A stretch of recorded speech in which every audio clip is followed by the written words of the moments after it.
Assalamualaikum warahmatullahi wabarakatuh.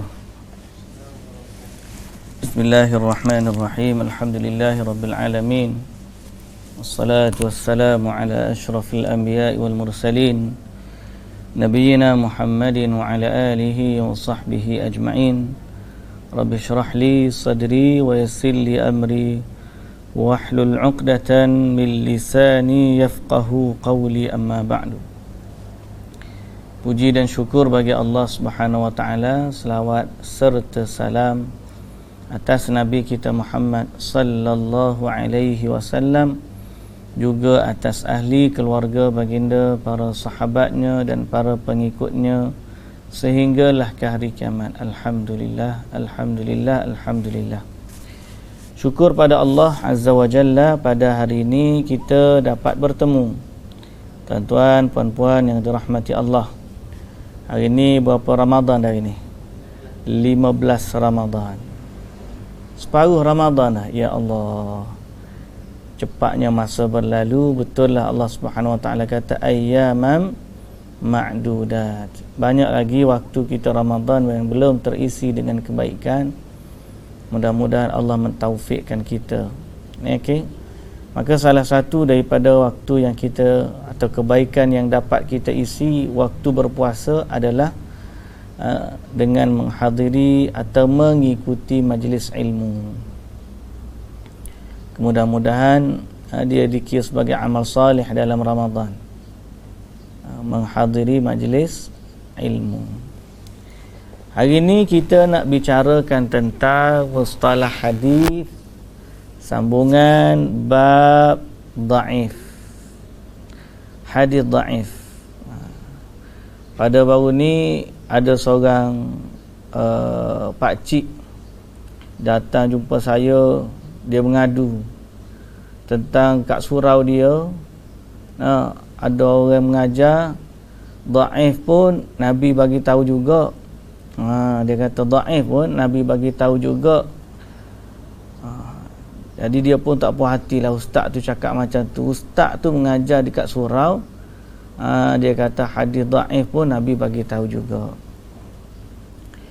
Yang sebenar-benarnya bila kita belajar ni, untuk kata hadis dhaif ni Nabi bagi tahu, kebarangkalian dia sedikit. Kita back to basic balik. Ulama ni bila dapat tahu hadis Nabi, kita suka, kita seronok, kita gembira, kerana kita nak termasuk daripada orang yang Nabi sallallahu alaihi wasallam bagi tahu, naddarallahu ra'an sami'a maqalati fa'addaha kama sami'a, atau kama qala Nabi sallallahu alaihi wasallam, farubba muballighin aw aminas sami', atau kama qala Nabi sallallahu alaihi wasallam, di mana Nabi kata Allah Azza wa Jalla akan menjadikan wajah berseri-seri. Siapa dia? Orang yang dengar perkataan Nabi sallallahu alaihi wasallam, kemudian dia jaga, dia sampaikan sebagaimana dia dengar. Maka orang yang duduk dalam rantaian penyampaian hadis, dia ada fadilat yang besar. Makna kita menjadi orang yang menyampaikan hadis Nabi. Tentu saja bila kita dengar satu hadis, kita pun nak sampaikan supaya kita termasuk dalam golongan tersebut. Golongan orang yang menyampaikan. Tuan-tuan bayangkan orang MLM macam mana? MLM. Orang masuk MLM, setiap orang join MLM dia dapat poin. Setiap orang beli dapat poin. Setiap orang guna dapat poin. Tiba-tiba orang ni dia memperkenalkan hadis Nabi. Multi level dia nya. Dia panggil apa? Atas dia panggil apa? Kalau orang atas, orang bawah dia panggil apa kalau sistem multi level? Penaja, sponsor. Hak bawah dia panggil apa? Mana kadang-kadang ada hierarki dia tu kan, turun, multi level dia panggil. Maka setiap orang atas tu dia ada point. Bayangkan kalau kita termasuk dalam multi level penyampaian hadis. Kita sampaikan daripada orang ni, kita sampai dia tahu hadis Nabi sallallahu alaihi wasallam. Begitu juga orang bawah kita, bila dia bagi tahu kepada orang lain, lagi ramai orang bagi tahu dekat dengan hadis, lagi besar pahala. Jadi basicnya semua orang nak jadi penyampai kepada perkataan Nabi sallallahu alaihi wasallam. Tetapi kita juga kena ingat, dalam mencari pahala yang besar, ada risiko yang juga besar. Risiko apa? Yang kita sampaikan itu bukan hadis, tetapi yang disalah faham sebagai hadis. Okey? Yang disalah faham sebagai hadis. Ataupun satu pendustaan secara sengaja terhadap Nabi sallallahu alaihi wasallam, lalu sesuatu yang bukan hadis dijadikan hadis. Sesuatu yang bukan hadis, dia memang bukan hadis, tapi dijadikan hadis. Orang letak nama Nabi kata. Kalau orang macam ni, dia dia termasuk dalam ancaman Nabi sallallahu alaihi wasallam, di mana Nabi kata, man kadzaba alayya muta'ammidan falyatabawwa maq'adahu minan nar. Siapa yang berdusta ke atas Nabi secara sengaja, maka dia telah mempersiapkan tempatnya di dalam neraka. Apatah lagi kalau dia tahu memang hadis tu hadis palsu. Dia tahu hadis tu lemah, dia kata Nabi kata. Tuan yang dirahmati Allah. Jadi mencari kemuliaan sebagai orang yang menyampaikan hadis Nabi ni penting. Tapi dalam masa yang sama mengelakkan diri dari menyampaikan sesuatu yang bukan asalnya daripada Nabi, tetapi dianggap atau dipalsukan sebagai hadis Nabi, ancamannya besar. Jadi kita ni ada dua kutub lah, kita kata dua kutub, dua apa dia panggil, dua paksi kalau kita panggil. Sebelah sini kita nak kelebihan menyampaikan hadis, belah sini kita takut kepada ancaman menyampaikan hadis palsu. Belah sini Allah menjadikan wajahnya bercahaya di hari akhirat, belah sini dia diberi ancaman dengan api neraka. Jadi dua ni bertembung. Bila kita dengar hadis, kita kena duduk tengah-tengah. Tengah-tengah macam mana? Aku nak kelebihan menyampaikan hadis, tapi aku juga takut kepada ancaman ni. Jadi apa yang kita kena buat? Kita kena pastikan yang kita nak bagi tahu kepada orang tu adalah betul, benar, dia adalah perkataan Nabi sallallahu alaihi wasallam. Maka di sinilah munculnya ilmu mustalah hadis. Yang kita dok belajar ni, di sinilah munculnya ilmu mustalah hadis, ilmu untuk memastikan bahawa perkataan yang disandarkan kepada Nabi sallallahu alaihi wasallam tu adalah benar daripada Nabi sallallahu alaihi wasallam. Maka wujudlah istilah hadis sahih setelah diteliti dia betul daripada Nabi. Wujudlah istilah mutawatir, confirm 100% dia betul daripada Nabi sallallahu alaihi wasallam. Mustahil orang boleh berpakat untuk menipu ke atas Nabi sallallahu alaihi wasallam. Jadi 100% yakin, dia panggil yufidu ilmal yaqin, hadis mutawatir diyakini 100% bahawa dia adalah hadis Nabi. Yang tak sampai darjat mutawatir, dia turun kepada 90%. 90% kebarangkalian dia daripada Nabi, kita panggil hadis ni sahih. Okey, turun lagi 75%, hadis ni hadis hasan. Datang 50%, dia ni tak pastilah hadis ni betul ke Nabi royak. Boleh jadi betul, boleh jadi tak betul. Tapi bila tengok-tengok, lelaki yang bagi tahu ni dia sifat dia lemah ingatan dia tu. Lemah ingatan dia. Dan lemah ingatan dia tu memungkinkan dia tersalah dalam menyampaikan hadis Nabi ni. Takut-takut dia tersalah. Jadi kita kena berhati-hati, standby dulu yang ni. Yang ni ulama kata hadis ni dhaif, lemah. Bukan kita nak caci perawi hadis tu, sebab kita takut kita menyampaikan sesuatu yang bukan Nabi punya. Itu inti dia. Ni mari tiba-tiba hadis dhaif pun Nabi bagi tahu juga. Hadis dhaif ni kebarangkalian dia daripada Nabi tu lemah. Lemah. Memang ada kebarangkalian tapi lemah sangat. Maknanya kebarangkalian dia bukan daripada Nabi lebih besar. Dia dhaif ni maksudnya kebarangkalian dia daripada Nabi sedikit dan kebarangkalian dia bukan daripada Nabi adalah besar. Apatah lagi hadis yang sudah dhaif jiddan dhaif jiddan, maknanya sangat-sangat lemah. Sangat lemah ni mungkin 20% je kebarangkalian dia daripada Nabi. Kalau kita guna skala kebarangkalian tu. Ataupun kalau hadis palsu, confirm palsu 0% daripada Nabi. Memang tak bukan daripada Nabi. Tiba-tiba dia kata hadis ni daripada Nabi. Nabi kata, sedang sanad pun tak ada. Sanad pun tak ada. Allahu Akbar. Sanad pun tak ada. Tiba-tiba dia kata Nabi bagi tahu. Macam mana dia dengan ancaman Nabi sallallahu alaihi wasallam kata apa? Siapa berdusta ke atas Nabi secara sengaja, maka dia mempersiapkan tempat untuknya di dalam neraka. Yang itulah yang kita takut, tuan-tuan, puan-puan yang dirahmati Allah. Sebab itu saya ambil jalan mudah. Kita baca hadis muttafaqun alaih, contoh hadis yang sudah disepakati oleh Bukhari dan Muslim. Clear. Kita pun tak letih sebab kita pun nak kaji tak erti kita ambil memang ulama dah tapis dah.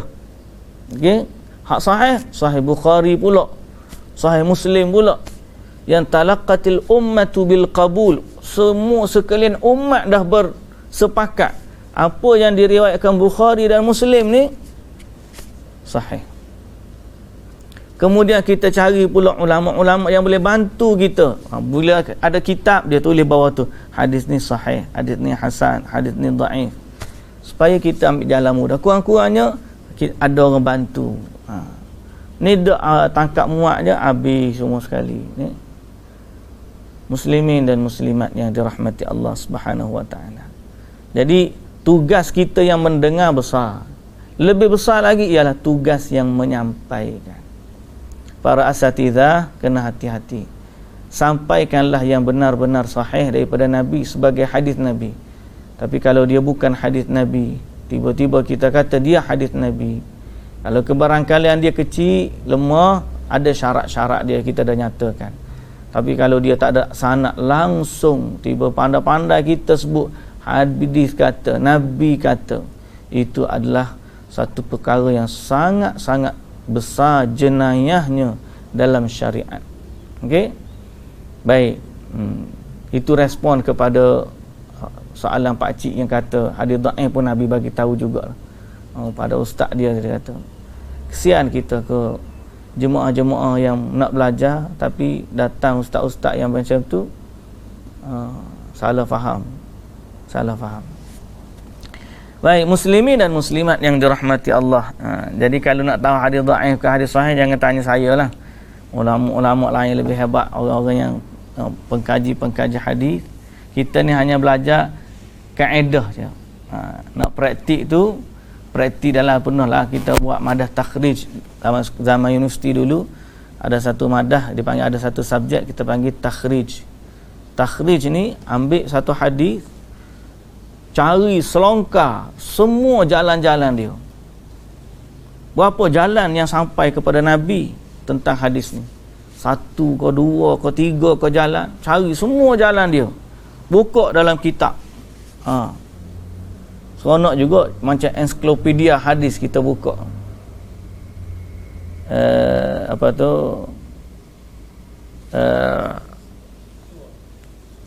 Tuhfatul Ashraf ni. Kita cari buku tu, ada ensiklopedia tu. Oh, hebat ulama dulu, dia boleh buat macam komputer untuk cari hadis.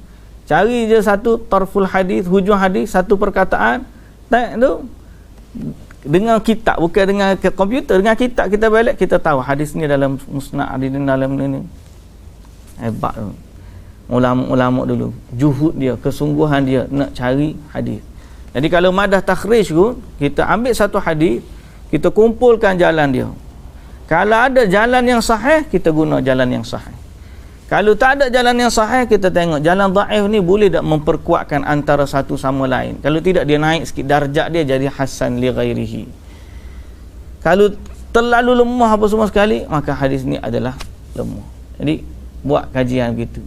Cuma kita sebagai orang yang orang awam ataupun orang baru belajar ni, kita banyak menggunakan hukum-hukum yang telah pun dinyatakan oleh para ulama. Insya-Allah kita selamatlah lebih kurang. Insya-Allah. Baik, hari ni tajuk kita, hari ni baru nak masuk tajuk ni. Mukadimah panjang sikit lah.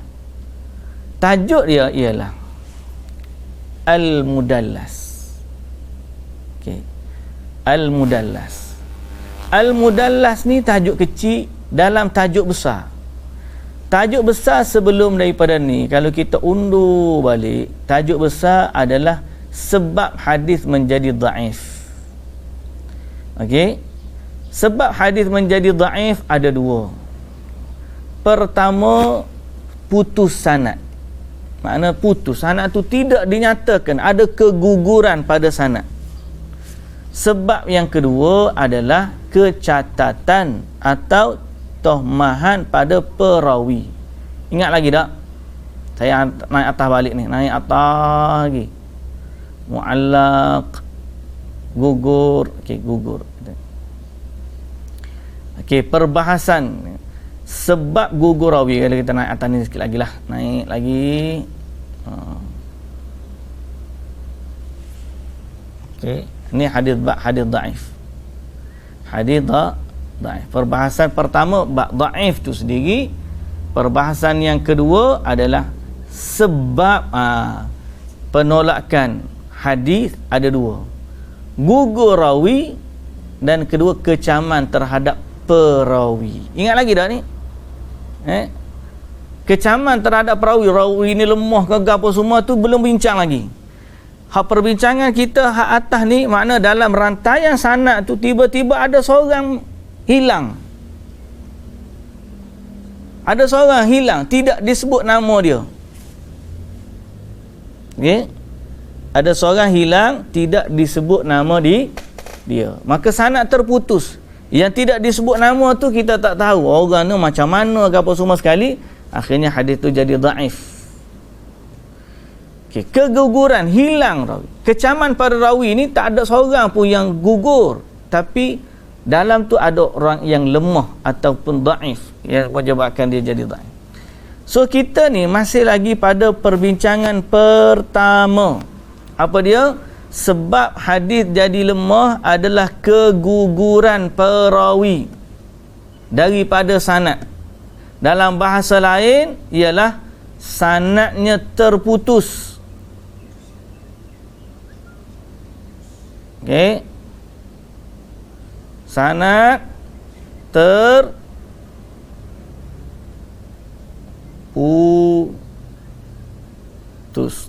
Tak bawa udak pen saya. Tak ingat apa lah ni. Sanad terputus. Okey, tulisan tu cantik sangat. Sanad terputus. Itu mana keguguran. Tak ada seorang. Itu sanad terputus. Yang kedua, sanad tak putus tapi ada kecaman terhadap rawi dalam tu. So kita masih lagi pada bab yang pertama, keguguran perawi pada sanad, yang kita sebut sebagai mursala, mu'dala, apa lagi, mu'allaq lah kita sebut. Semua tu adalah bentuk keguguran pada sanad. Okey. Keguguran pada sanad yang kita dah bincang tu adalah keguguran yang nyata. Keguguran yang nyata. Okey, ni keguguran sebab gugur perawi daripada sanad. Bahagian gugur ada yang nyata, yang ini jelas. Bila tengok tu pun, tahu dah missing, ada something missing. Sebab zaman tu lain dah. Zaman tu berbeza dah. Hak ni hidup zaman 500, hak ni hidup zaman 300. Tak sempat jumpa. Kita tengok, ni bukan ada orang lain missing. Ni jelas, clear. Seperti golongan tabi'in meriwayatkan direct daripada Nabi.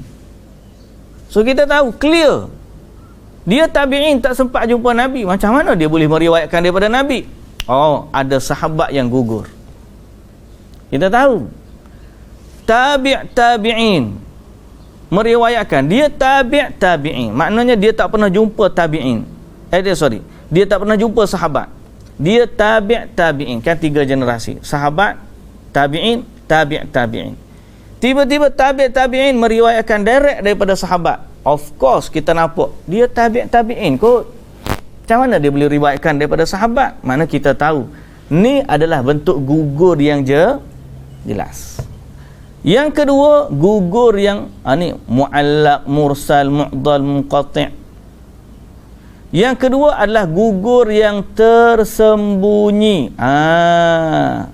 Gugur tersembunyi ni sanad dia putus tapi tak nampak. Maknanya tabi'in, contoh bagi kita guna nama tabaqat lah. Tabi'in, tabi'in, sahabat. Sebenarnya tabi'in ni bila dia meriwayat, dia sebut nama tabi'in, dia sebut nama sahabat. Nampak macam sambung. Tapi sebenarnya dia tak dengar langsung daripada tabi'in tu. Dia ada perantara pula tengah-tengah dia. Makna dia tabi'in meriwayatkan daripada seorang lagi tabi'in. Tabi'in tu yang meriwayatkan daripada tabi'in, kemudian daripada sahabat. Boleh faham? Maknanya tabi'in ni dia tak dengar langsung daripada tabi'in. Dia ada dengar daripada orang lain yang dengar daripada ni. Tengok saya punya nota ni. Okey. Sekali kita bertunjuk ni adalah tabi'in.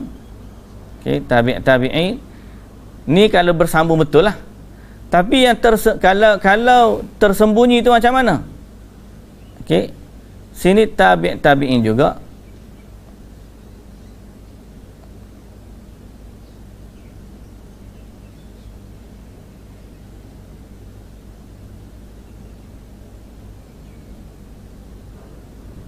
Tiba-tiba tabi'in ini meriwayatkan daripada tabi'in ini. Nampak macam sambung lah sebab dia tabi'in ni tabi'in kan. Nampak macam clear lah, tapi sebenarnya dia telah menggugurkan seorang tengah ni. Sebagai contoh lah ni, boleh faham? Jadi dia tersembunyi, orang tak nampak. Seakan-akan dia ni tabi'in. Betul lah dia meriwayatkan daripada tabi'in, tapi tak salah. Sebab tabi'in ni sebagai contoh lah ni, dia tak dengar daripada tabi'in ni. Boleh jadi juga ada bentuk lain, dia dengar sikit tapi dia riwayat semua. Yang tersembunyilah topik kita pada hari ini. Boleh faham? Panjang mukaddimah, kat setengah jam mukaddimah. 10.30 dah ni kita ni. Okey, sebab tak apa, yang penting faham kan. Kita nak belajar, nak habis kitab, kita nak belajar. Panjang kita naik atas ni. Okey, kita turun. Tajuk daripada hari ni, kalau kita tengok nota bahasa Arab, dia ada anwa'us saqtil khafi, gugur yang tersembunyi. Tapi dalam bahasa Melayu tak ada. Kita tambah tajuk bagi dia. Okey.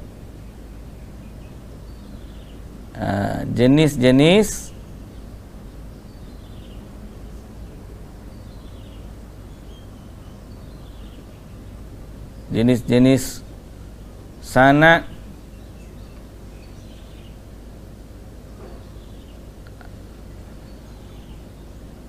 sanad putus.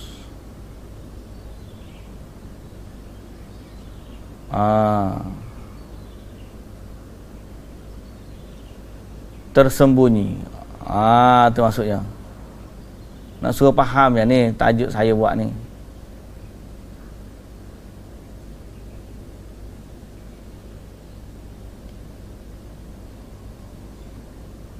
Jenis-jenis sanad putus secara tersembunyi. Ni tajuk dia ni. Tajuk subtajuk daripada sana. Okey. Boleh faham? Faham tak Syahir? Ikmah faham? Kalau Syahir dengan Ikmah faham, orang lain faham lah tu, InsyaAllah. Okay, boleh kira kita boleh masuk tajuk dah. Kita baca Al-Mudallas. Definisi At-Tadlis dari segi bahasa ialah kata nama objek bagi kata dasar tadlis, iaitu menyembunyikan kecatatan barang daripada pembeli. Dari sudut bahasa, tadlis ni orang guna untuk sembunyikan catatan barang. Asalnya benda buruk, tapi bila kita beli dia royak hak molek je. Supaya apa? Supaya kita beli barang tu. Kata ni free accident, padahal dia baru ambil banking. Hak total loss dia buat balik. Hak total loss hak insurans jual lelong. Banking pun beli dengan sebab total loss kan ada hak jadi scrap, ada hak tak jadi scrap kan. Jadi dia pergi ambil pula kereta total loss tu, dia baki balik, dia jual semula. Lepas tu dia kata apa? Free accident. Hak ni memang tadlis, memang tahap mahu Hak jenis lagi, dia kata kereta tu tak pernah accident. Macam mana? Enjin tip-top. Padahal kita beli pakai sebulan, minyak selendar bocor lah, gapo lah bocor. Dari sudut bahasanya, perbuatan menyembunyikan kecatatan barang daripada pembeli dipanggil tadlis. Habis tu apa kaitan dengan hadis pula? Kenapa digunakan dalam istilah hadis ni? Okey. Dari sudut istilah, okey. Kenapa dinamakan dari sudut bahasa macam tu? Kerana perawi mudallis menyembunyikan kepada orang yang mahu mengetahui hadis, bermakna dia telah menggelapkan perkara itu.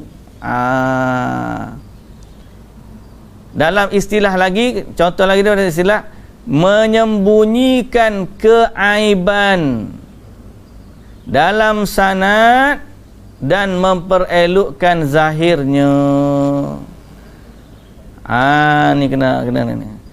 Ialah menyembunyikan keaiban dalam sanad dan memperelokkan zahirnya. Maknanya apa? Hadis ni asalnya putus sanad dia. Ataupun hadis ni diputuskan sanad untuk tujuan memperelokkan sanad. Boleh nampak? Faham? Diputuskan sanad, tujuan dia memperelokkan sanad. Sedangkan putus sanad ni hadis tu jadi dhaif. Tapi dia pandai, dia ada seni dia supaya orang tak nampak. Kalau nampak, jadilah atas hadis, kan? Sekarang ni dia sembunyi, dia putus secara sembunyi. Nampak macam putus, dia potong sambung balik. Potong sambung balik. Jadi nampak macam tak putus. Okey. Pembahagian tadlis. Itu tadlis ni baik tak baik? Tak baik lah. Sebab dia sengaja memutuskan sanad. Dia sengaja memutuskan sanad. Tujuan dia putuskan sanad adalah menyembunyikan keaiban daripada sanad tersebut. Sebagai contoh nanti kita baca. Pembahagian tadlis. Tadlis mempunyai dua bahagian utama. Iaitu tadlis isnad dan tadlis syuyukh. Tadlis isnad dan tadlis asyuyukh. Kemudian dia ada satu lagi perbahasan dalam tadlis isnad ni, okey. Dia panggil tadlis taswiyah. Dalam tadlis isnad ni juga dia panggil ada tadlis taswiyah. Ada yang panggil sebagai bahagian yang ketiga. Okey. Ada yang sebut ada 3 bahagian, termasuk dia panggil tadlis isnad ni plus bawah tadlis taswiyah. Apa maksud taswiyah ni? Nanti kita baca, jangan bimbang. Akan kita slow-slow, yang penting kita faham lah. Kembali kepada asal yang saya sebut tadi. Kita belajar benda ni supaya kita termasuk dalam golongan orang yang berseri-seri wajahnya di hari akhirat.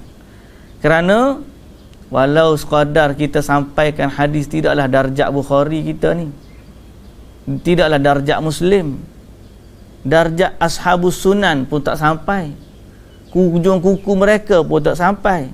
Kita hanya ambil beberapa potong hadis. Alhamdulillah, Alhamdulillah, semoga Allah Azza wa Jalla jadikan kita termasuk golongan yang menyampaikan hadis Nabi walaupun satu. Nak dapat kemuliaan yang saya sebut di awal kuliah tadi, tak semestinya kena 1000 hadis, tak. Cukup beberapa hadis. Ada sahabat yang riwayat ribu-ribu hadis. Abu Hurairah, Abdullah bin Umar, sahabat-sahabat yang memang banyak riwayat hadis. Anas bin Malik, Jabir bin Abdullah. Tapi ada sahabat-sahabat yang riwayat dia tak banyak. Abu Bakar As-Siddiq, tak banyak riwayat hadis dia. Masa tu dia sibuk dengan pemerintahan, khilafah. Tapi dia ada kebaikan lain lah, Abu Bakar As-Siddiq. Bukan orang lain pun. Kalau kita ni tidak, sahabat pun tidak, tabi'in pun tidak, tabi'in pun tidak. Kurang-kurangnya kalau kita ada satu hadis yang kita riwayatkan yang sahih, alhamdulillah. Jangan pula dalam kita riwayatkan 10-100 hadis, ada pula hadis palsu 2 dalam tu. Nayung. Sebab tu kita belajar ni, tuan-tuan. Yang penting kita selamat. Okey, yang penting kita selamat. Jadi sampaikanlah hadis. Ada satu kisah yang saya sering sampaikan kisah ni. Mungkin orang yang pernah dengar, biasa dengar kuliah saya, dia kata, Ustaz sebut cerita ni puluh-puluh kali dah. Tak apalah, kita ulang. Seorang Syekh Al-Arifi, dia cerita tentang seorang lelaki. Yang mana lelaki ni dia belajar hadis akhir hayat dia. Maknanya tua baru dengar hadis. Tiba-tiba dia sangat takjub dengan satu hadis, iaitu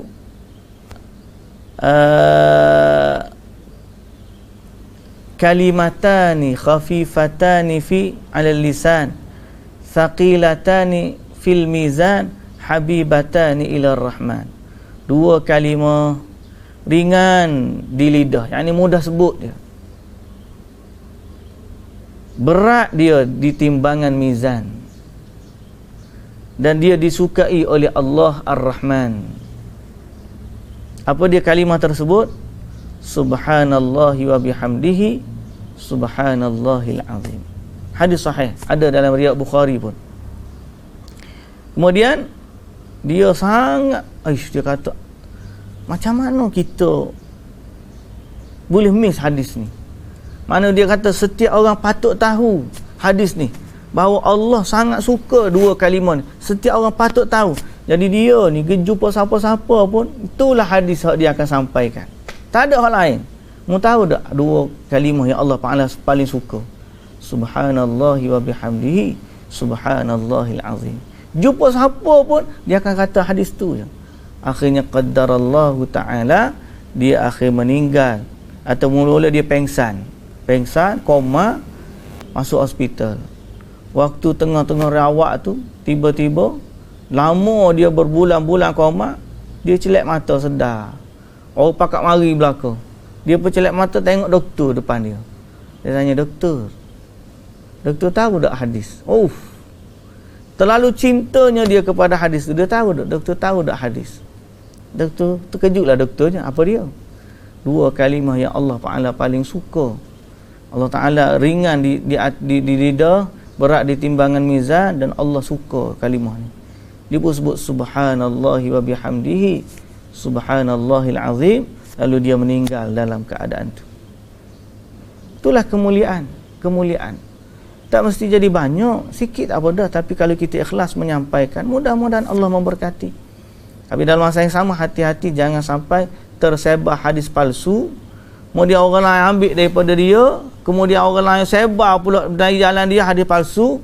Berapa banyak pembohongan dia terhadap Nabi sallallahu alaihi wasallam. Okey. Jadi tadlis ada 2 utama, tadlis isnad, tadlis syuyukh. Tadlis ni bahasa mudah ke apa saya? Tadlis menyembunyikan aib dalam sanad dan memperelokkan zahirnya. Bahasa mudah kita ke apa?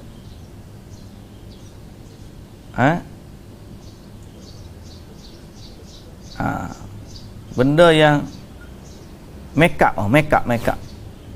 Bahasa kita make up, menyembunyikan aib kan. Ada jerawat dia pun tutup make up lah bahasa kita. Solek. Kalau orang comel dah, dia tak payah solek, mungkin dia comel dah. Betul tak? Kata penyair Arab, wa mal halyu illa zinatun min naqisatin yutammamu bihil jamalu idza kana yutammamu bihil husnu idza kana al jamalu qasara wa amma idza kana al jamalu muwaffara ka husniki lam yahtaj ila an yuzawwara. Syair itu dia kata apa? Perhiasan semua ni adalah untuk menambahkan kekurangan, untuk menghiaskan kekurangan. Apabila yang mencukupkan keindahan bila kecantikan itu kurang. Yang solek ni adalah untuk mencukupkan kecantikan bila kejelitaan tu kurang.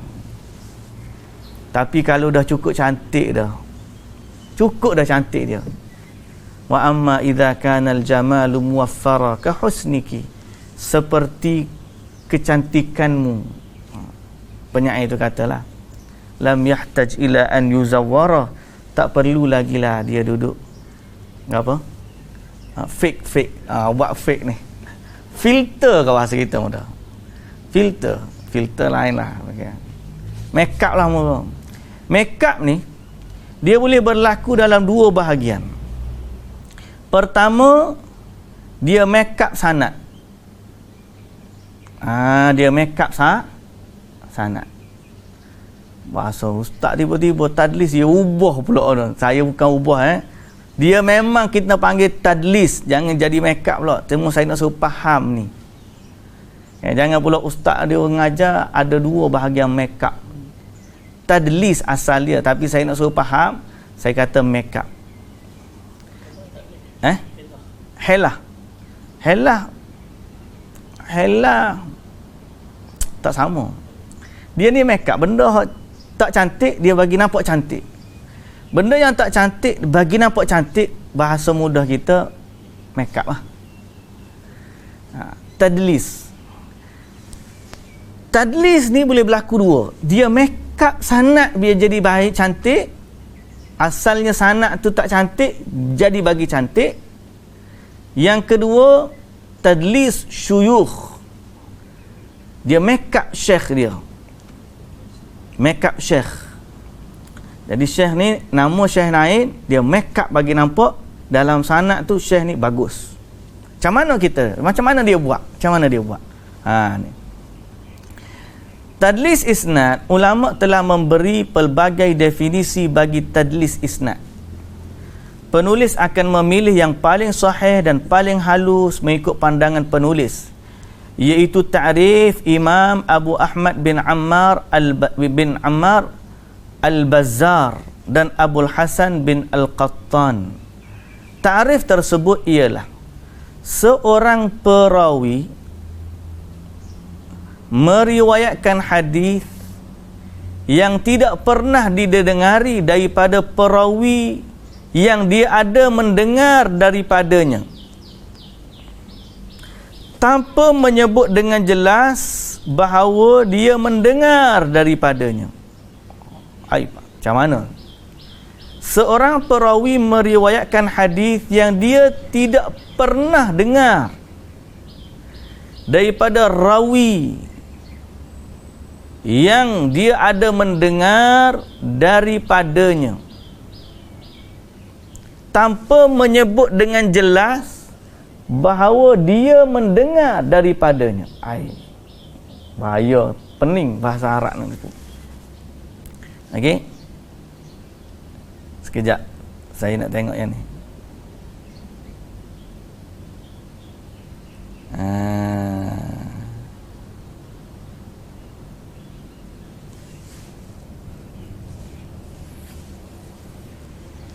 Okey. Sekali lagi. Nampak macam complicated nak faham kan? Seorang perawi meriwayatkan hadis yang tidak pernah didengari daripada perawi yang dia ada mendengar daripadanya,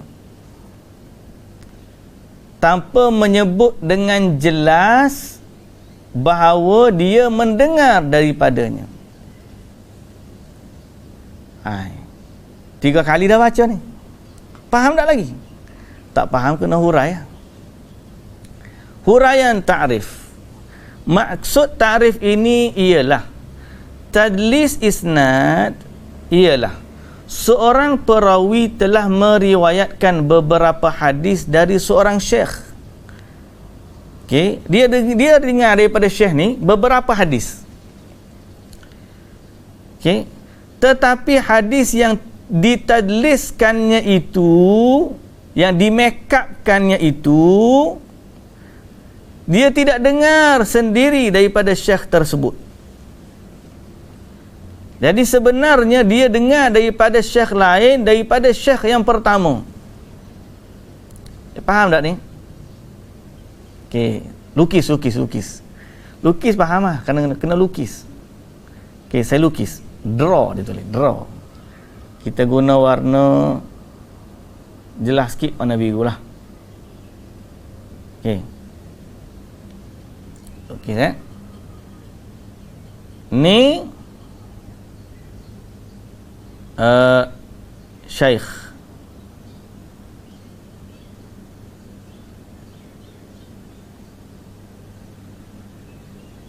Okey. Seorang perawi ni turun bawah, ar-rawi.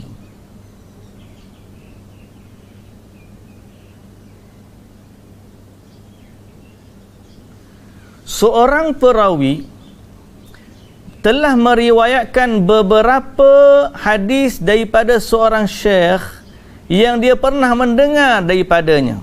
Okey. Rawi ni pernah dengar dengan syekh ni. Memang berjumpa. Tapi dia hanya dengar, sebagai contoh, 10 hadis. 10 hadis. 10 hadis.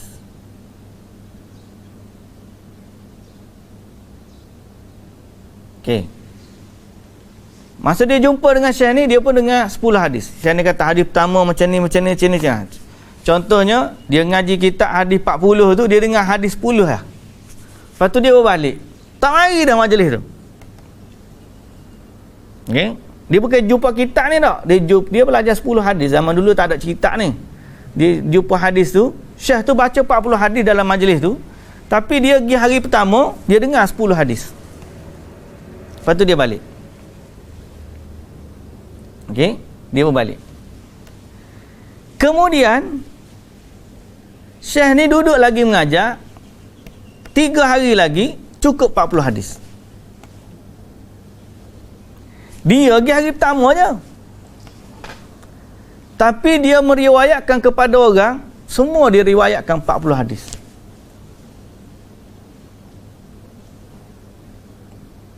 Okey. Jadi sebenarnya perawi tadi dia dengar 10 hadis, dia tak dengar, kita tak merah lagi, 30 hadis lagi dia tak dengar. Banyak sangat 30 ni, tapi tak apalah, sebagai contoh. Atau kita terbalikkan. Okey. Dia dengar 30 hadis. 3 hari. Kemudian dia tak masuk kelas.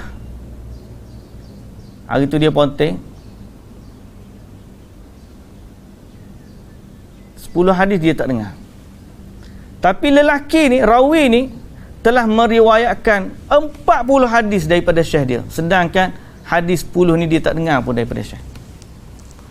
Oh ya, kalau ambil hukum ni kan, hak dia ngaji kat universiti tu kan, berapa ramai orang ponteng kelas dapat CJ.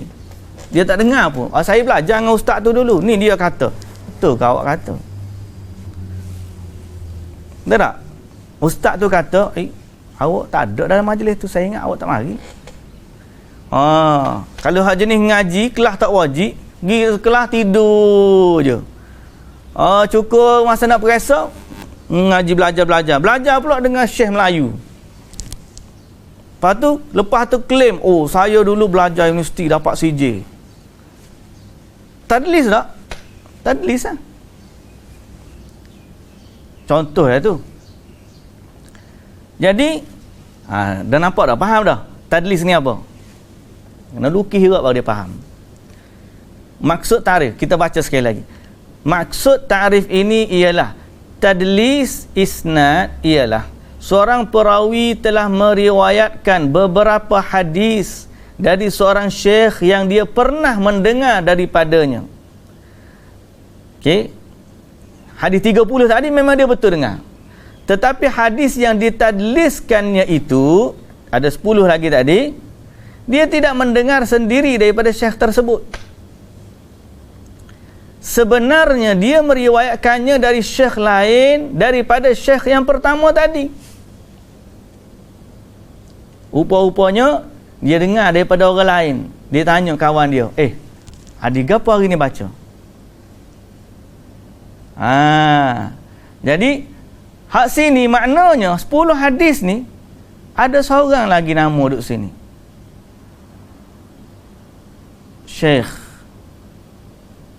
Syekh ni kita guna istilah lah, boleh jadi kawan dia, boleh jadi siapa-siapa. Okey. Untuk 10 hadis ni sepatutnya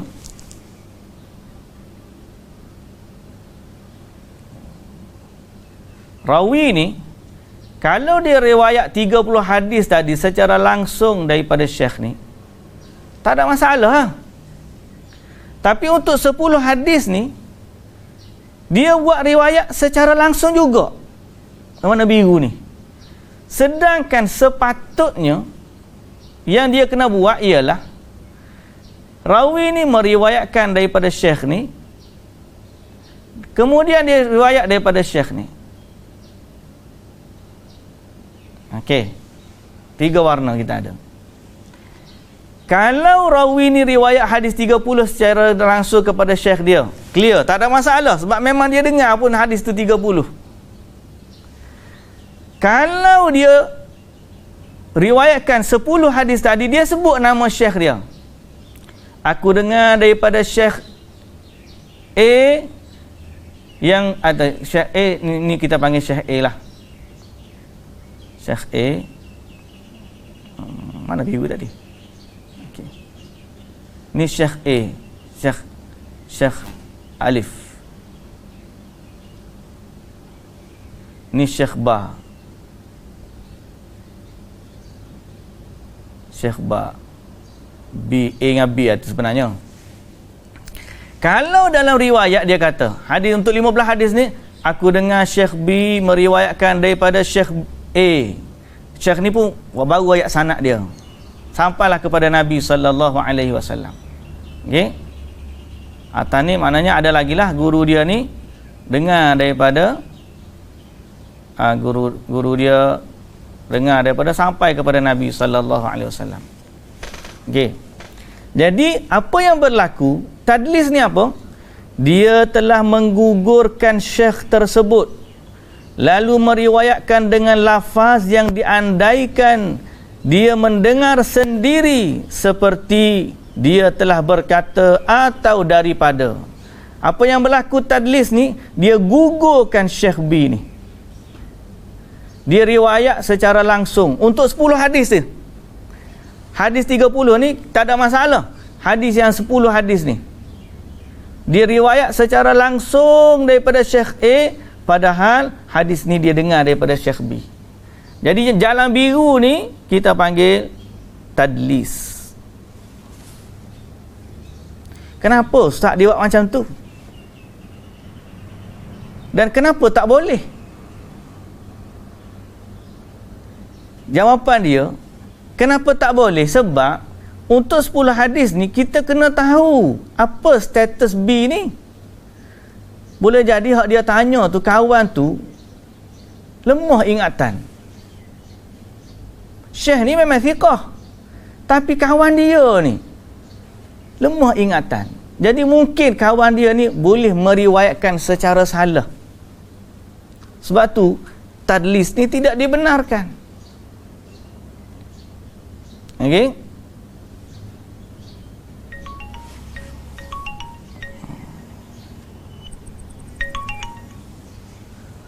Bagaimanapun dia tidak menyatakan dengan jelas bahawa dia mendengar hadis tersebut daripada syekh itu.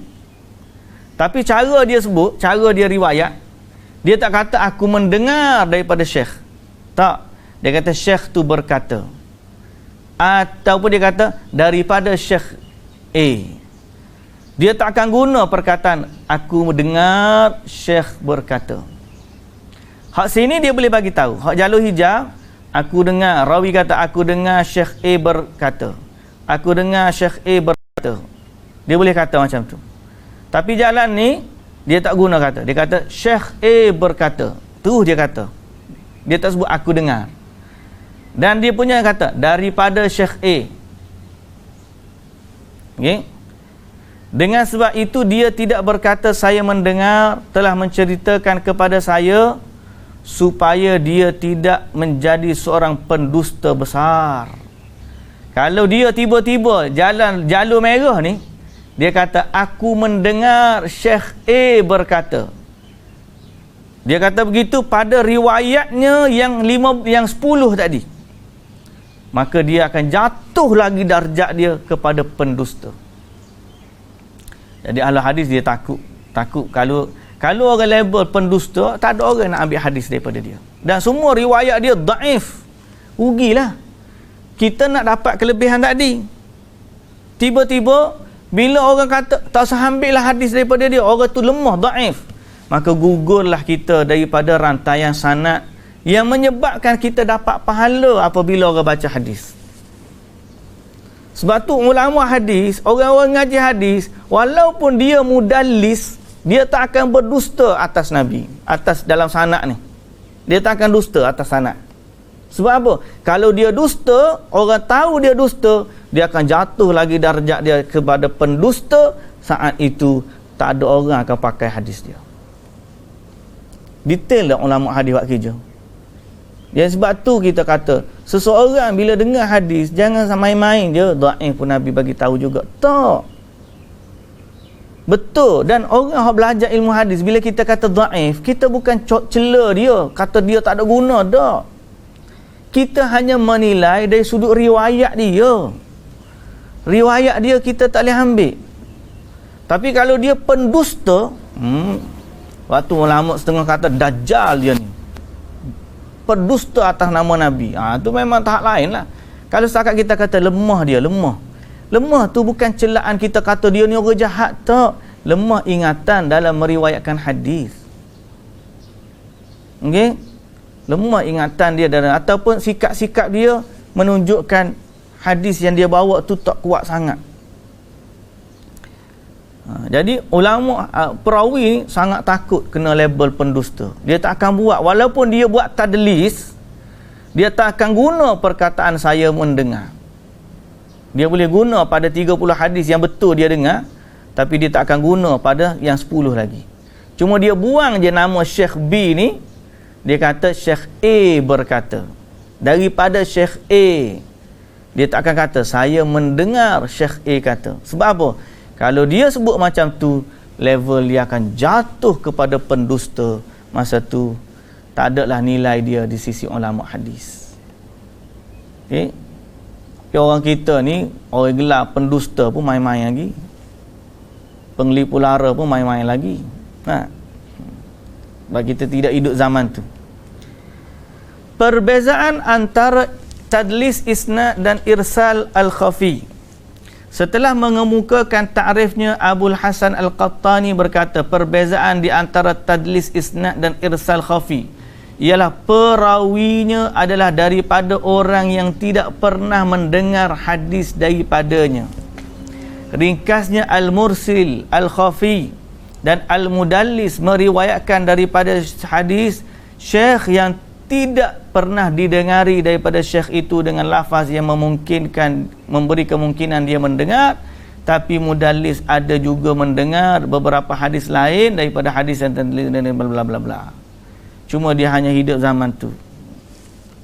Irsal khafi ni nantilah saya sebenarnya malah nak syarah ni, nanti pening.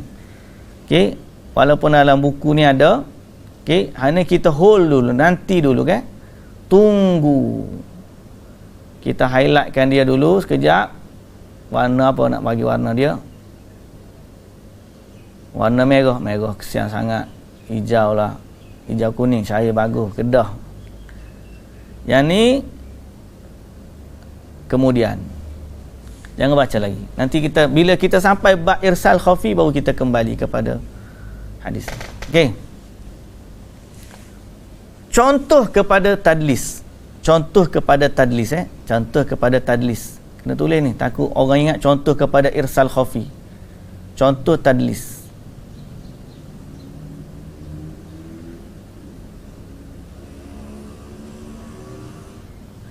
Contoh tadlis, hadis yang dikeluarkan oleh Al-Hakim dengan sanadnya melalui Ali bin Khashram.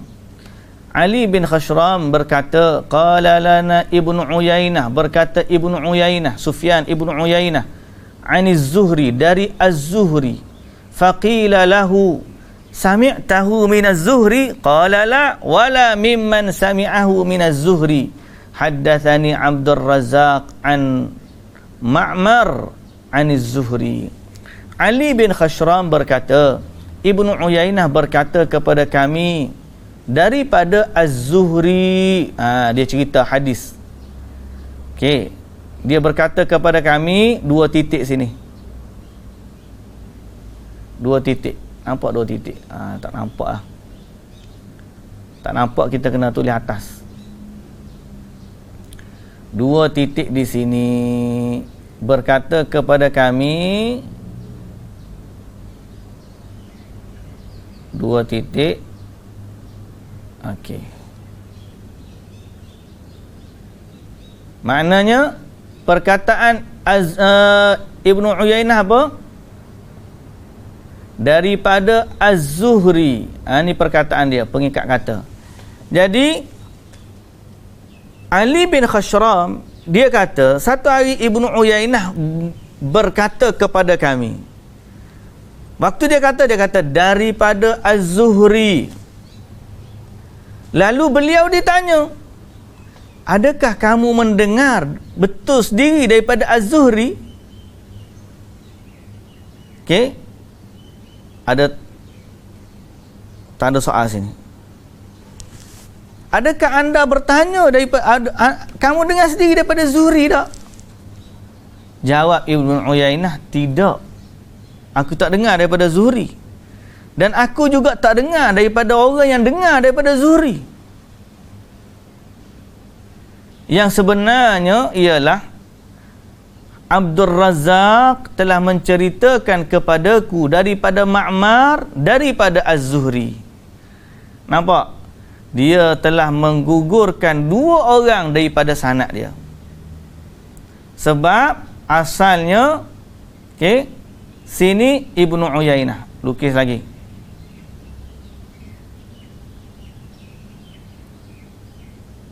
Ibnu Uyainah. Daripada siapa? Abdul Razak. Okey kau, hai. Daripada siapa? Daripada Ma'mar. Daripada siapa?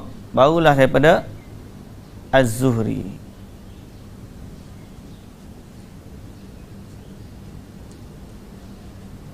Okey. Bila Ibnu Uyainah ni dia cerita kepada Ali bin Khashram, Ibnu Uyainah kata daripada Az-Zuhri. Dia kata apa? Daripada Ibnu Uyainah kata daripada Az-Zuhri. Maka orang tanya Ibnu Uyainah, kamu sendiri dengar tak daripada Zuhri? Dia kata tak, aku tak dengar daripada Zuhri, aku tak dengar daripada aku mendengarnya. Okey. Dia kata tidak, aku tak dengar. Dia tidak dari mana aku tak dengar daripada Zuhri. Dan aku tak dengar juga daripada orang yang dengar daripada Zuhri. Sebenarnya aku dengar daripada Abdul Razak. Ni dia dengar. Abdul Razak ni dengar daripada Ma'mar. Ma'mar ni yang dengar daripada Zuhri. Jadi sifat dia menggugurkan dua orang dalam sanad ni, nama dia tadlis.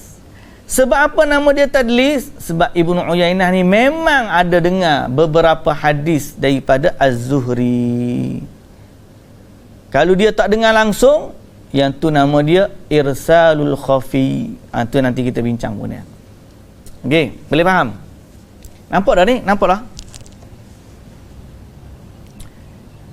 Dalam contoh ini Ibnu Uyainah telah menggugurkan dua orang perawi di antara beliau dan Az-Zuhri. Tu tadlis apa? Tadlis isnad. Jadi isnad tu nampak di-make-upkan isnad tu, tujuan dia sama ada nak jadikan sanad tu tinggi atau sebagainya, nanti kita bincang. Sebelah suku dah hari ni cepat ni. Cepat pula, dah lambat hari ni. Slow-slow jalan. Saya sebenarnya seronok bab tadlis ni sebab saya punya bahas assignment dulu waktu di belajar Madinah, Universiti Madinah dulu, salah satu tahun ni memang kita kena buat kajian tentang tadlis ni. Tadlis taswiyah, tadlis yang kedua. Sebenarnya bentuk tadlis ini salah satu bentuk tadlis isnad. Ta'rifnya ialah periwayatan seorang perawi daripada syekhnya, kemudian menggugurkan seorang perawi dhaif di antara dua perawi thiqah, masing-masing saling bertemu. Okey. Gambarannya ialah seorang perawi meriwayatkan satu hadis daripada seorang syekh yang thiqah. Syekh yang thiqah itu meriwayatkan daripada perawi dhaif dan daripada perawi thiqah. Dua perawi thiqah ini pernah bertemu. Lalu perawi yang mendengar hadis daripada thiqah yang pertama datang dengan menggugurkan perawi dhaif yang terdapat dalam sanad. Dia menjadikan sanad itu daripada syekh yang thiqah, dari syekh yang thiqah kedua dengan lafaz yang tidak jelas, lalu dia telah menyamakan keseluruhan sanad itu daripada perawi-perawi thiqah. Confirm kalau baca sepitah lalu tak faham kan?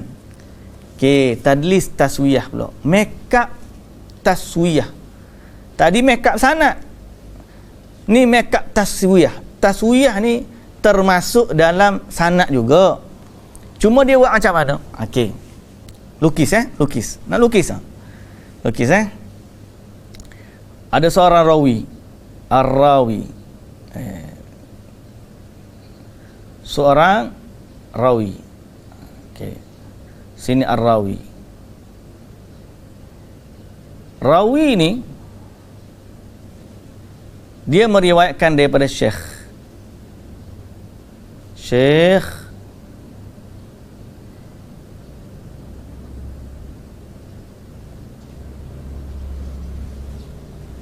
dia meriwayatkan daripada seorang dhaif.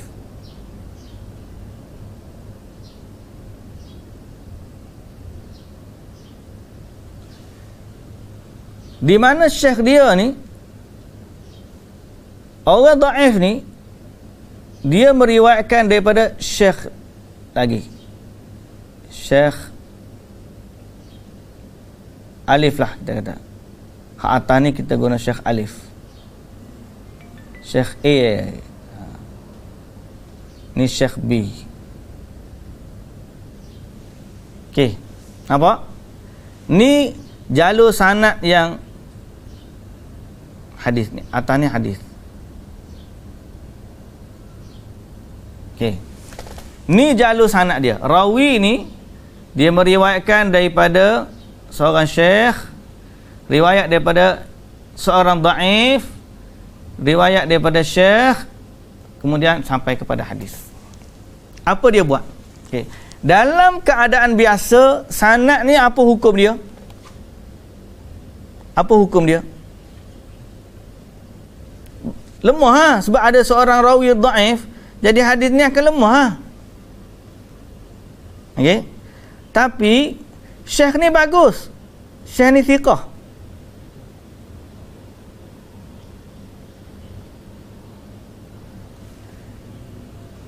Syekh A ni pun thiqah.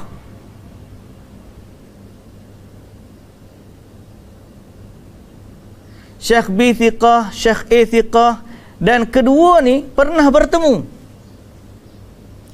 Cuma oleh kerana thiqahnya Syekh B, dia ada dengar satu hadis, tapi jalan dia ni dhaif. Kerana thiqahnya dia sebut dalam sanad Syekh B ni. Syekh B kata, aku dengar daripada dhaif ni, dia dengar daripada A, dia dengar daripada Syekh ni sampai hadis Nabi sallallahu alaihi wasallam. Tiba-tiba rawi yang dengar daripada Syekh ni, rawi ni yang dibuang. Maka si rawi ni dia meriwayatkan daripada B. Okey, tak nak. Macam mana back ni? Bukan. Tak ada back ni. Iris. Okey. Guna-guna merah. Merah jalan hak benar. Dia jalan hak tadlis lah. Hak tadlis. Rawi ni dia riwayat daripada Syekh A dan Syekh B. Rawi ni yang buat ni. Kerja rawi buat ni. Terus daripada Syekh A, dia buang rawi dhaif tadi. Kalau atas beza mana? Taswiyah. Kalau hak ni tadlis isnad, dia sendiri yang buat tadlis ni. Rawi ni dia tadliskan syekh dia. Okey? Tapi tadlis taswiyah, dia tadliskan syekh kepada syekh dia. Tujuan apa dia buat? Nak bagi elok, pandai. Dia make up, dia buang dhaif ni. Jadi seolah-olah rawi ni Syekh B meriwayatkan daripada Syekh A, meriwayatkan daripada sampai. Jadi sepitah lalu orang tengok, oh Syekh ni thiqah, maka hadis ni sahih. Perbuatan rawi ni dia panggil tadlis taswiyah. Kenapa tadlis taswiyah? Taswiyah ni maksudnya menyamakan. Maknanya sepatutnya thiqah lalu dhaif lalu thiqah. dia buang yang dhaif, jadi thiqah daripada thiqah daripada thiqah. Jadi sanad tu jadi cantik lah. Apa hukum perbuatan ini? Perbuatan ini akhirnya menampakkan hadis dhaif sebagai sahih. Ini adalah bentuk tadlis yang paling buruk, kerana perawi thiqah yang pertama kemungkinan tidak pernah dikenali sebagai mudallis. Mudallis ni orang yang buat kerja tadlis ni, buat kerja makeup ni. Orang yang datang kemudian dan melihat sanad setelah berlakunya sanad ini, setelah berlaku tadlis taswiyah, akan mendapati ianya telah diriwayatkan daripada perawi thiqah lalu dia menghukum sahih. Maka ini adalah satu tipu daya yang dahsyat. Ni kalau ni dahsyat tipu daya ni, menampakkan hadis dhaif sebagai sahih dengan cara buang rawi dhaif. Tapi dia tak boleh buang sembarangan. Kalau dia sengaja buang gitu, orang nampak. Dia hanya buang pada sanad-sanad yang tepat dia nak buang tu. Kalau dia potong, sambung balik, nampak macam cantum. Sebab Syekh A dengan Syekh B ni sempat bertemu pada satu rantaian lain. Mari dia riwayat kedua ni, Syekh B ada dhaif, ada dia potong tu, ditamu. Jadi seolah-olah macam hadis tadi. Itu panggil tadlis. Ada juga dia buat lagu ni. Itu sebablah ulama kaji. Bukan mudah kita masuk sekejap hadis sahih. Bukan sangat saja orang buat kerja tu. Orang nak jaga hadis Nabi. Kita pergi cela pula. Kita pergi buat main-main pula.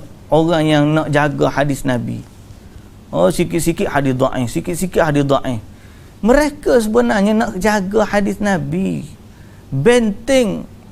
Benteng yang menjaga hadis, kesucian hadis adalah para ulama hadis yang telah meneliti setiap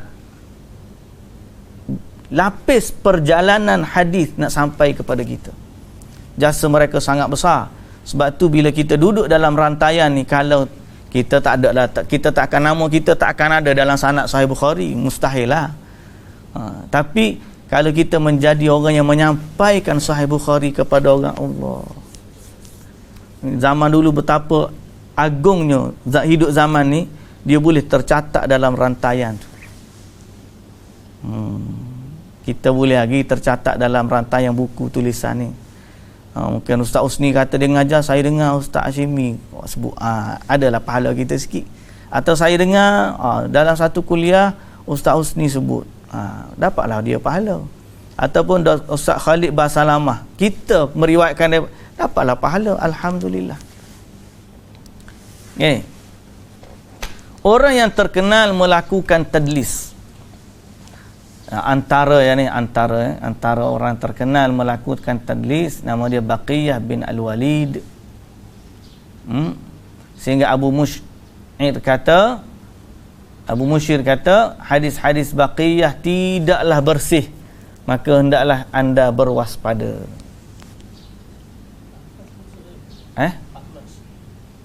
A'mash termasuk, tapi dia tak banyak.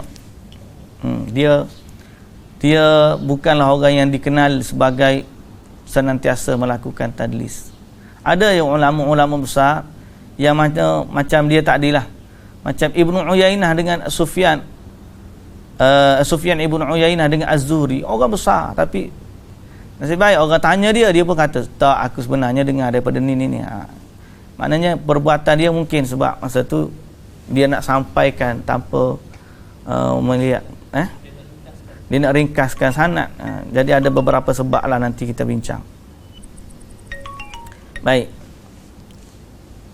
nama-nama ni panjang, kita tak apalah sebut nama apa. Contoh ni tak boleh baca sendirilah. Yang penting dah tahu kan. Tadlis yang ketiga ialah tadlis asy-syuyukh. Tadlis asy-syuyukh ni pula, seorang perawi meriwayatkan satu hadis yang didengarnya daripada syekh lalu dia menamakannya, memberikan kunyah, menisbahkan atau menyifatkannya dengan sesuatu yang syekh itu tidak dikenali dengannya supaya tidak dikenali. Angkat sikit.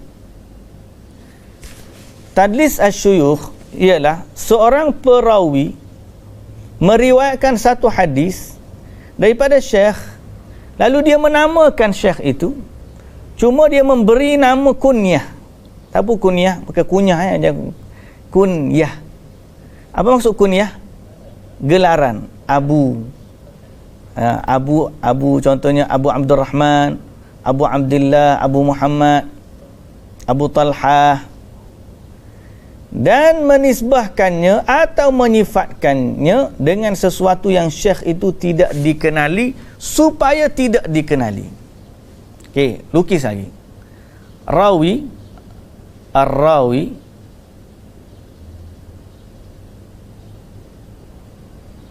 riwayatkan daripada syekh.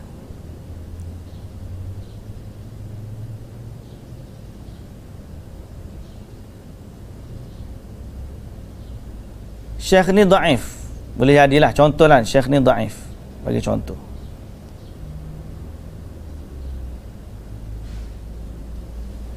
Syekh ni riwayatkan daripada syekh. Daripada syekh.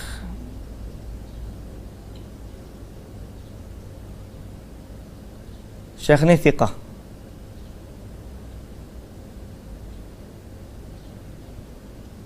Okey. Macam mana dia buat? Dia nak make up ni, dia nak make up.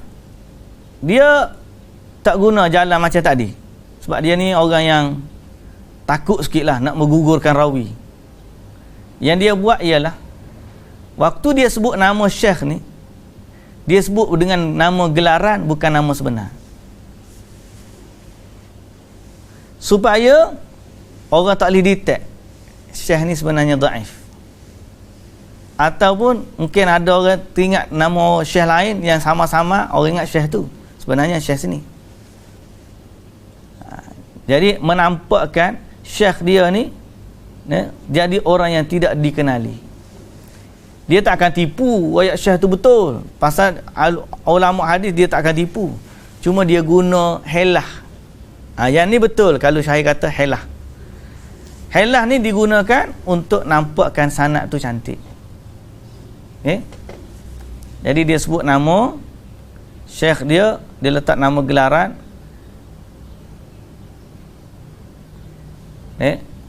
Abu Fulan.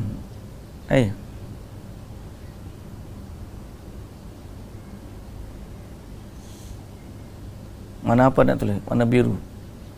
Dia tulis Abu Fulan.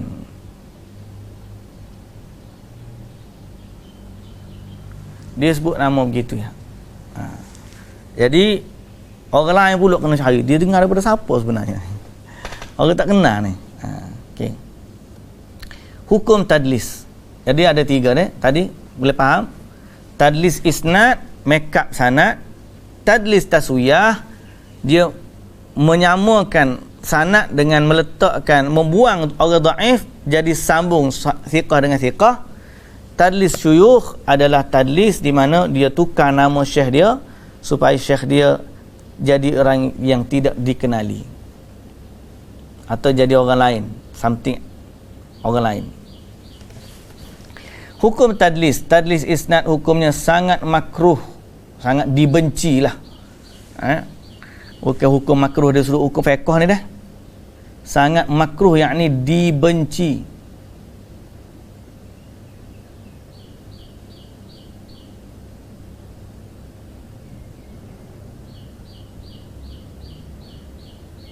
Sangat dibenci dan dicela oleh kebanyakan ulama. Tidak kata makruh tak apa, boleh buat, tak dosa, tinggal dapat pahala.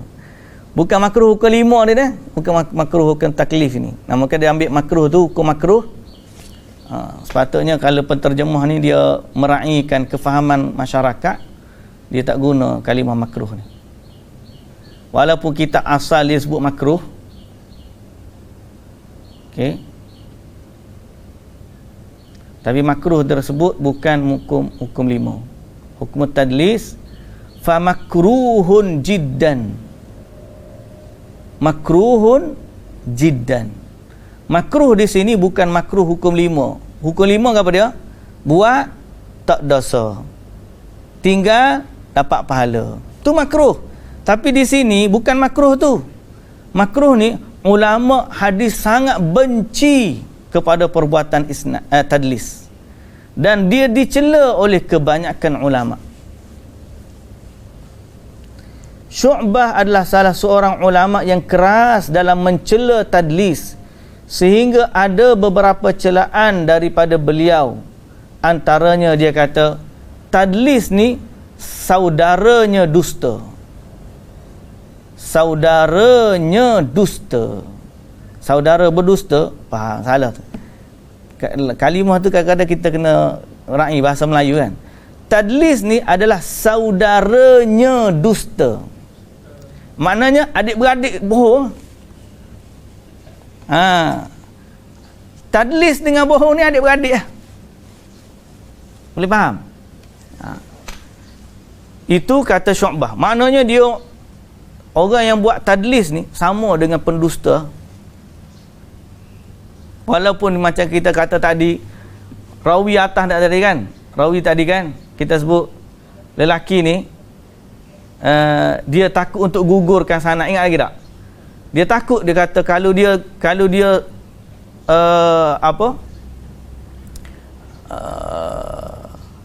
dia guna kalimah haddatsana kan, dia aku telah mendengar, kalau dia aku mendengar, walaupun dia tak guna kalimah aku mendengar, kata Syu'bah, perbuatan tadlis tu dah memang dusta dah. Adik-beradik dusta je.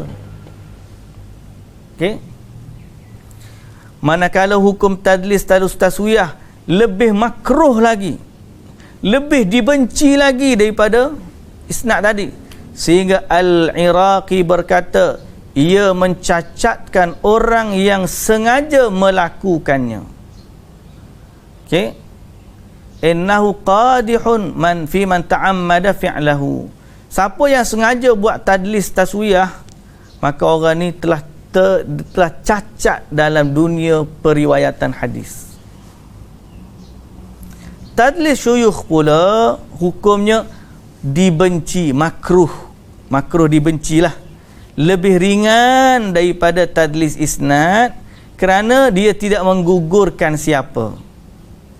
Okey, dia dibenci kerana mengabaikan perawi yang diriwayatkan daripadanya dan menyukarkan kepada pendengar untuk mengetahuinya.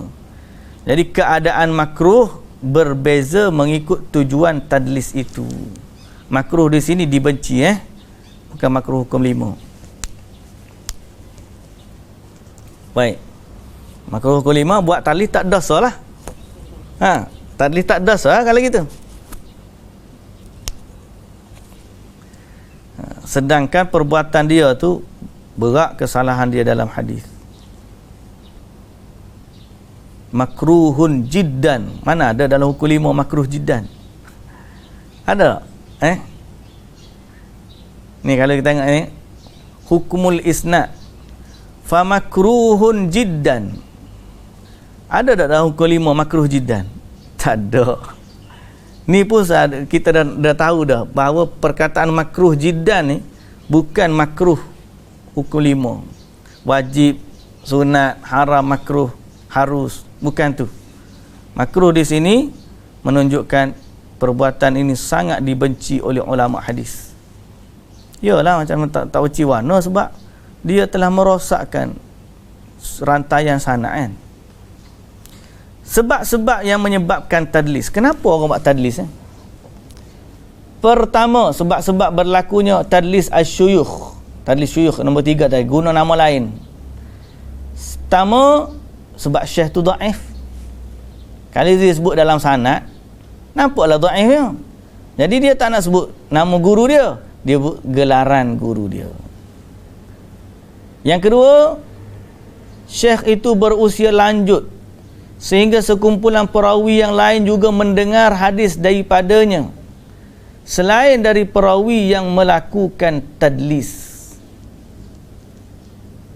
Okey. Syekh itu berusia lanjut sehingga sekumpulan perawi yang lain juga mendengar hadis daripadanya selain daripada perawi yang melakukan tadlis. Perawi ni, okey, bahasa Arab sikit, mudah sikit faham. Ta'akhur wafati syekh bihaythu syarakat taliba fi sima'i minhu jama'atun ja'u ba'da hadha talib.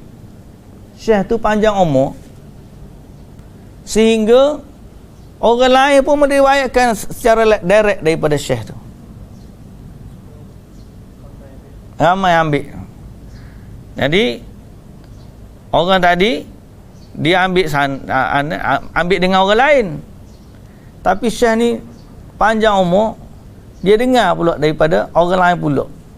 Panjang umur syekh tu panjang sehingga memungkinkan orang ni dengar langsung daripada dia. Jadi dia buanglah sanad asal tu.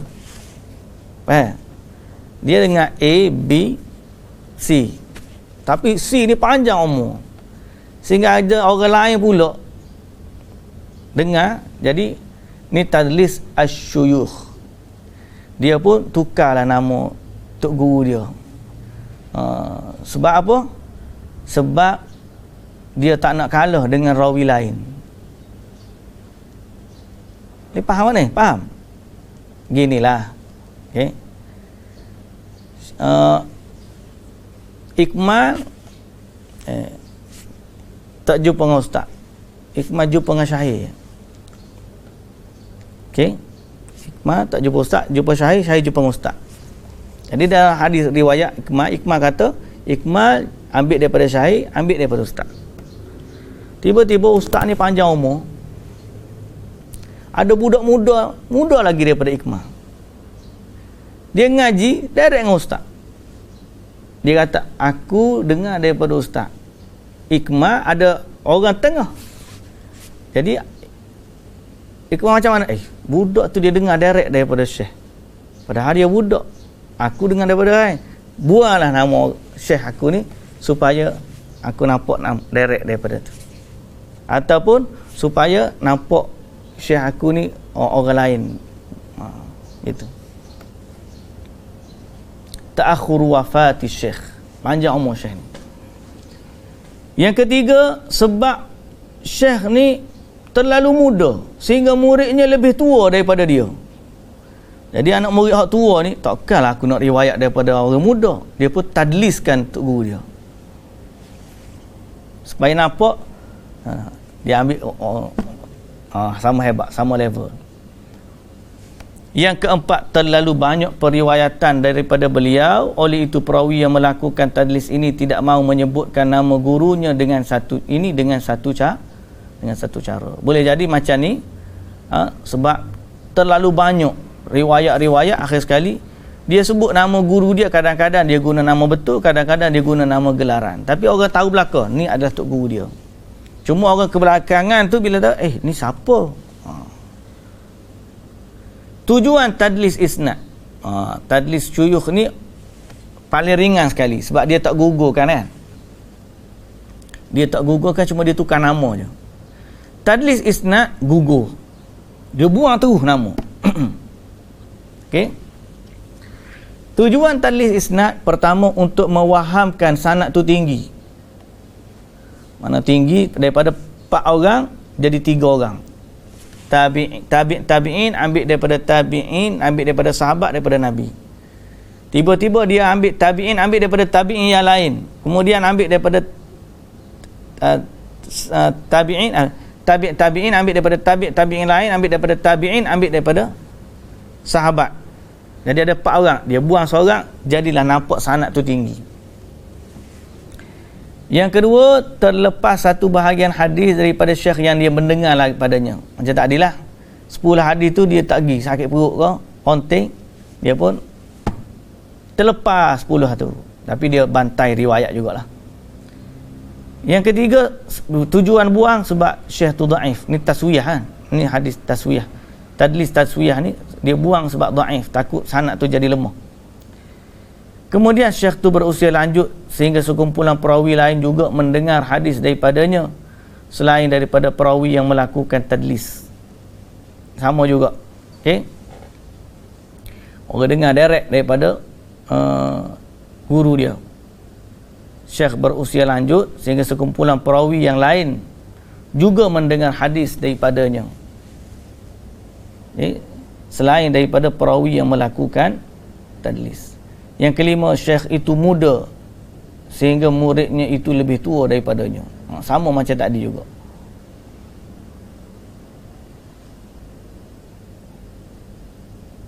Okey. Oh, dia sama. 3 kali tadi sama juga. Baik.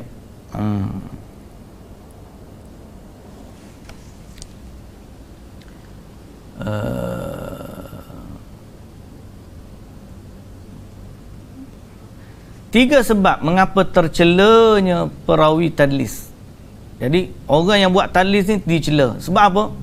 Sebab ialah dia menampakkan, dia buang aib sanad, jadi dia mewahamkan. Waham ni apa maksud waham? Waham ni nampak macam sama-sama. Dia menyebabkan orang salah faham. Dia telah menyebabkan salah faham bahawa dia dengar hadis daripada perawi yang dia tak dengar. Yang kedua, dia meninggalkan cara periwayatan yang nyata kepada cara yang menimbulkan pelbagai kemungkinan. Ketiga, dia menyedari sekiranya dia menyebut perawi yang ditadliskan, tentu dia tidak akan disenangi. Orang tak terima hadis dia. Hukum periwayatan hadis tadlis. Ulama berbeza tentang penerimaan riwayat perawi tadlis. Dua pendapat masyhur. Pertama, ditolak sama sekali. Okey. Tapi pendapat ini tak dipegang oleh para ulama. Pendapat yang sahih kena perinci. Kalau tadlis tu dia kata saya mendengar, maka riwayatnya diterima, iaitu beliau mengatakan saya mendengar atau sebagainya, maka hadisnya diterima. Jika dia tidak menjelaskan bahawa dia mendengar, maka riwayatnya tidak diterima. Lalu jika dia mengatakan daripada dan sebagainya, maka hadisnya tidak diterima. Boleh faham tak? Tak faham lagi tu nampak tu. Payah tak nak faham ni. Okey. Pendapat yang sahih, okey, seorang perawi digelar sebagai mudallis.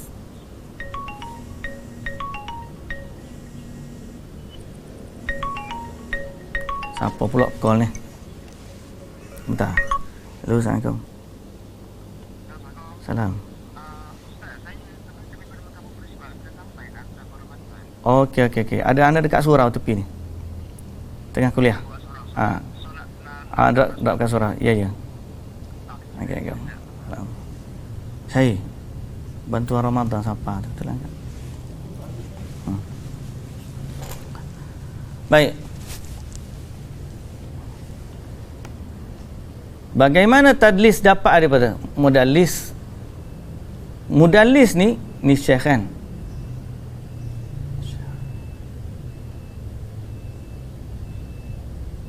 Okey. Kemudian kita tanda yang hijau.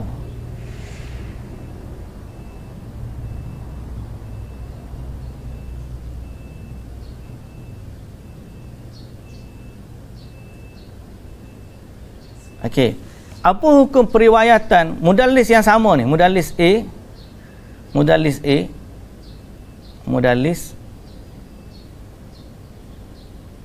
hijau. Betul lah hijau. Ni mudallis. Kan mudallis tadi dia dengar sebahagian. 30 hadis dia dengar, 10 hadis dia tak dengar. Jadi pendapat yang sahih ialah perinci. Hak dia kata dia dengar daripada syekh dia, maka kita anggap dia sahih. Sebab dia kata aku mendengar. Tapi kalau dia kata dia tak sebut aku mendengar, sebab dia kalau dia kata gitu juga memang dia pendusta lah, kan. Tapi dia kata daripada syekh, mana riwayat tersebut kita tak terima. Jadi kita tolak yang 10 tadi lah. Kita ambil yang 30 tu. Okey, boleh faham? Kalau dia tiba-tiba dia hadis yang tak dengar, dia kata dia dengar, tu dia tidak duduk kategori mudallis, dia kada duduk kategori pendusta tu. Orang akan kata dia pendusta, lalu dia hilang kelayakan. Bagaimana tadlis dapat dikenal pasti?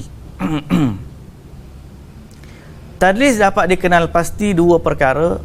Yang pertama, dia sendiri bagi tahu, macam Ibnu Uyainah tadi, aku sebenarnya tak dengar sendiri, aku dengar daripada fulan bin fulan.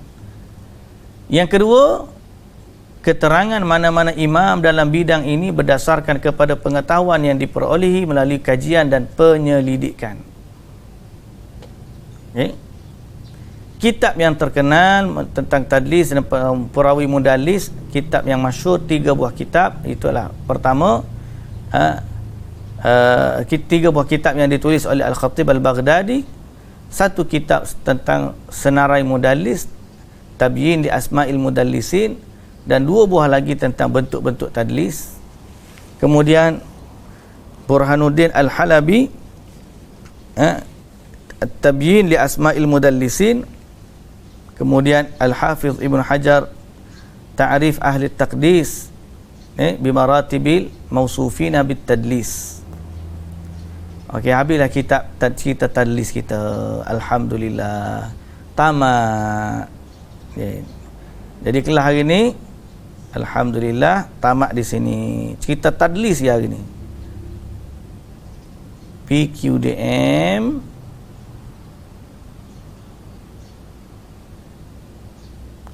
27/4.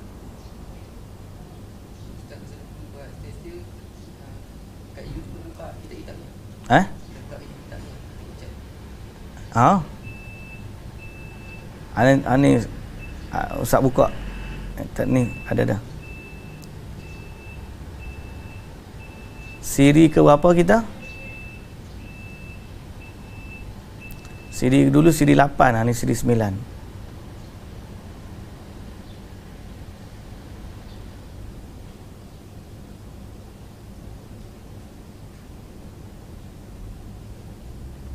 Okey, kita berhenti situ dulu. Subhanakallahumma wa bihamdika asyhadu an la ilaha illa anta astaghfiruka wa atubu ilaik. Aqulu qawli hadza wa astaghfirullahal azim li wa lakum. Assalamualaikum warahmatullahi wabarakatuh.